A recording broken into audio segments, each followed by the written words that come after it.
बाघ विषय 10टी अजଣା तथ्य। नंबर 1, पूरा दुनिया रे 70% बाघ केवल भारत में देखा जाती। नंबर 2, बाघ पूरा दुनिया रे बिली मानकर बड़ प्रजाति अटे। नंबर 3, पृथ्वीर मांसाहारी प्राणी मानक मध्य बाघ 3 नंबर स्थान में अच्छी और प्रथम नंबर स्थान में धला भालू अच्छी। नंबर 4, बाघ मैंने जन्म होबार गोटे सप्ताह पर्यंत अंध रही था, जहाँपाई अनेक बाघ देखा पूर्व मरी जाती। नंबर 5, प्रत्येक मनुष्यर फिंगरप्रिंट भली बाघ मान शरीर रेखा भी अलग अलग होता है।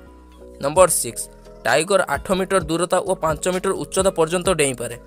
नंबर 7, बाघर दौड़ार स्पीड 60 किलोमीटर पर घंटा होता है। नंबर 8, बाघ मानकर गर्जन एते जोर होता है कि आपण 3 किलोमीटर दूर बाघर गर्जन स्पष्ट भाव में शुणिपारे। नंबर 9, साधारणतः बाघ मान आखि हलदिया होता है किंतु धला बाघ मानकर आखि नील रंगर होता है। नंबर 10, बाघ मान जीवन काल 10 ରୁ 15 वर्ष होता है किंतु किछि बाघ 25 वर्ष पर्यंत जीवित रही था।